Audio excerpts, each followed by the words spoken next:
یہ واقعہ عراق میں پیش آنے والا حقیقی واقعہ ہے جو تقریباً 60 سال پہلے پیش آیا تھا۔ اس واقعے سے اللہ کی قدرت اور اس کے انصاف پر یقین آ جاتا ہے۔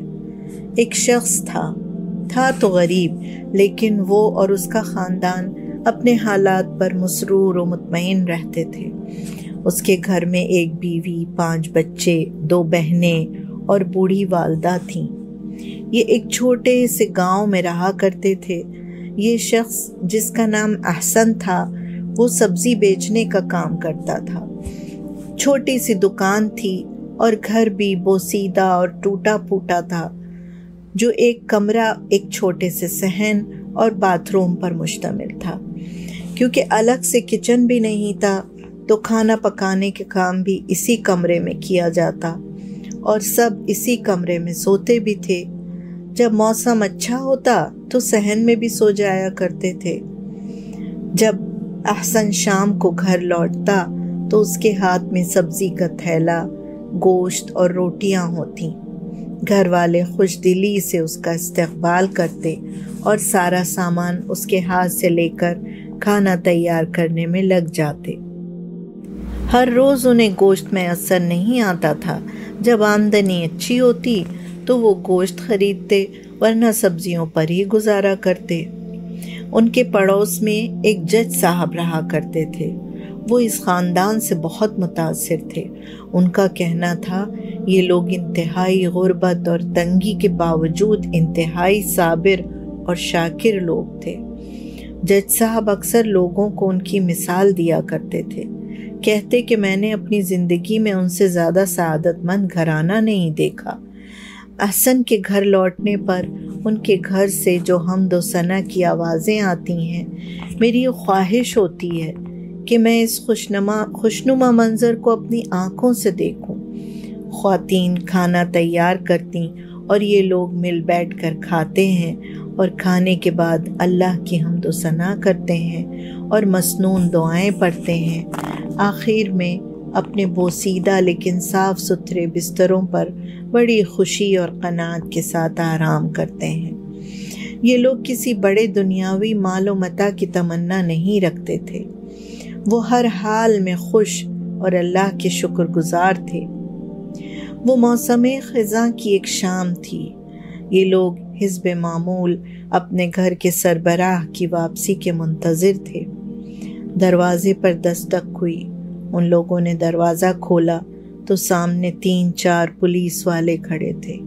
ان کے ساتھ ایک ایمبولینس بھی تھی۔ پولیس نے بتایا کہ احسن ایک حادثے میں جاں بحق ہو گئے۔ ہوا کچھ یوں کہ انہوں نے شام کے وقت اپنی دکان بند کی، پڑوس میں گوشت والے کی دکان سے گوشت خریدا، پھر روٹیاں لیں، سبزی کا تھیلا پکڑا اور گھر کی طرف چل پڑے۔ سڑک عبور کرتے ہوئے ایک تیز رفتار ٹرک نے انہیں کچل دیا اور وہ موقع پر ہی ہلاک ہو گئے۔ اس دل خراش واقعے کو سن کر پاس پڑوس کے لوگ بھی جمع ہو گئے اور ان سب نے تجہیز و تکفین کا بندوبست کیا اور ان کی تدفین کر دی گئی۔ اب سب سے بڑا مسئلہ یہ تھا کہ گھر کیسے چلایا جائے گا۔ بڑا بیٹا ابھی صرف 15 سال کا تھا اور اسکول میں زیر تعلیم تھا۔ گھر والوں کے کہنے پر اس نے پڑھائی چھوڑ دی اور باپ کی سبزی کی دکان پر بیٹھنا شروع کر دیا۔ زندگی پھر اسی روٹین پر چلنے لگی، لیکن اب ان کی مسکراہٹیں غائب ہو چکی تھیں۔ اب گھر کے افراد بھیگی آنکھوں کے ساتھ اپنا کام کرتے، کھانا کھاتے اور پھر خاموشی سے بستروں پر چلے جاتے۔ دن اسی طرح گزرتے رہے اور 3 سال کا عرصہ گزر گیا۔ بڑے بیٹے حسن کی عمر اب 18 سال ہو چکی تھی۔ عراق کے اس زمانے کے قانون کے مطابق ہر گھر سے ایک نوجوان کو فوج میں بھرتی ہونا پڑتا تھا اور اس کا کوئی معاوضہ بھی نہیں ملتا تھا۔ ہاں، اگر کوئی زبردستی سے بچنا چاہتا تو اسے سرکاری خزانے میں 4000 دینار جمع کروانے پڑتے تھے۔ 4000 دینار اس وقت ایک بڑی رقم تھی۔ اب ان کی فیملی کے پاس اتنا پیسہ تو تھا نہیں کہ وہ حکومت کو ادا کر کے اپنے بیٹے کو رہا کرا سکتے، چنانچہ خاموش ہو رہے۔ حسن کو فوجی تربیت دینے کے لیے ایک قریبی شہر کے ادارے میں بھیج دیا گیا۔ اسلحہ کی ٹریننگ میں اس کا دل نہیں لگتا تھا، وہ ہر وقت گھر کے خیالوں میں کھویا رہتا۔ اس کو کئی بار وارننگز دی گئیں لیکن کوئی فائدہ نہ ہوا۔ ایک دن اس کے استاد نے بٹھا کر پوچھا تو اس نے اپنی ساری بپتا کہہ سنائی۔ استاد نے اب اس سے سختی کرنا چھوڑ دیا اور اس کا مسئلہ اپنے آفیسر کے سامنے رکھا۔ آفیسر نے اور تو کچھ نہ کیا، اس کی ڈیوٹی کچن میں لگا دی۔ اب وہ یہاں سبزیاں کاٹتا، برتن دھوتا اور کھانا تقسیم کرتا۔ شب و روز اسی طرح گزرنے لگے۔ حسن کی والدہ کی کیفیت بھی کم و بیش ایسی ہی تھی۔ وہ چلتی پھرتی، کھاتی پیتی، کام کرتی، لیکن ان کا ذہن اپنے بچے کو کیسے گھر واپس لائیں اسی ادھیڑ بن میں لگا رہتا۔ آخر کار ان لوگوں نے گھر بیچ کر بچے کو واپس لانے کا فیصلہ کر لیا۔ انہوں نے اپنے گھر کی رجسٹری گروی رکھ کر پراپرٹی ڈیلر سے کچھ رقم ادھار لے لی تاکہ گھریلو اخراجات چلتے رہیں، اور پھر اپنا مکان 4000 دینار میں فروخت کر دیا۔ پھر کچھ وقت کاغذی کارروائی میں لگ گیا۔ حسن کی والدہ کو شہر جا کر حسن کو واپس لانے کے لیے معاوضہ دینا تھا۔ وقت کم تھا اور شہر 240 کلومیٹر کے فاصلے پر تھا۔ جب وہ بس اسٹاپ پر پہنچی تو بس موجود تھی، لیکن ان کے علاوہ کوئی مسافر نہ تھا۔ کافی دیر انتظار کے بعد بھی جب کوئی مسافر نہ آیا تو انہوں نے ڈرائیور سے کہا، میں تمہیں پوری بس کا کرایہ ادا کروں گی، تم چلو۔ ڈرائیور راضی ہو گیا اور خاتون کو لے کر چل پڑا۔ راستے میں باتوں باتوں میں انہوں نے اپنے گھر پر آئی مصیبتوں کا ذکر کیا اور یہ بھی بتا دیا کہ وہ پیسہ لے کر جا رہی ہیں تاکہ لڑکے کو چھڑا سکے۔ اب ڈرائیور کی نیت بدل گئی۔ اس نے راستے میں ایک ویران جگہ دیکھ کر گاڑی روک دی، پھر خنجر کی نوک پر انہیں گاڑی سے اتارا اور بری طرح زخمی کر کے بیگ چھینا اور ان کو مردہ سمجھ کر وہیں چھوڑ کر چلا گیا۔ وہ اسی شہر کی طرف گیا جہاں اس عورت کو بھی جانا تھا تاکہ کسی کو شک نہ ہو۔ بس اسٹینڈ پہنچ کر اس نے سواریاں بٹھائیں اور پھر اسی راستے پر چل پڑا جہاں سے آیا تھا۔ اب جب اس جگہ سے گزرنے لگا جہاں عورت کو زخمی کر کے گیا تھا تو رک گیا، سوچا دیکھ لوں مری یا نہیں۔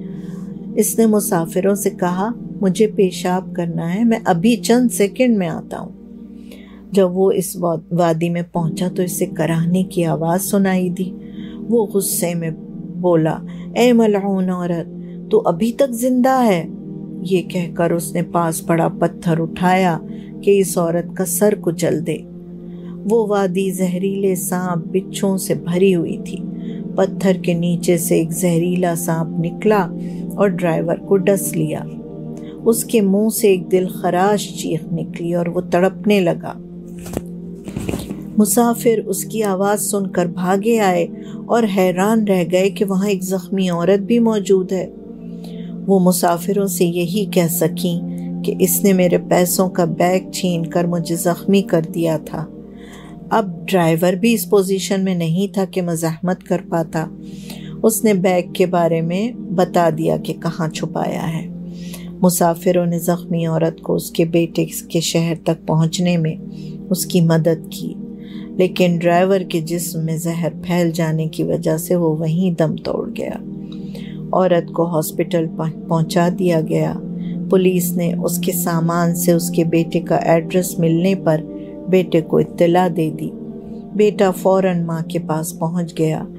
حسن نے ماں کی لائی ہوئی رقم فوج کے ادارے میں جمع کروا دی اور اسے جبری فوجی خدمات سے رہائی مل گئی۔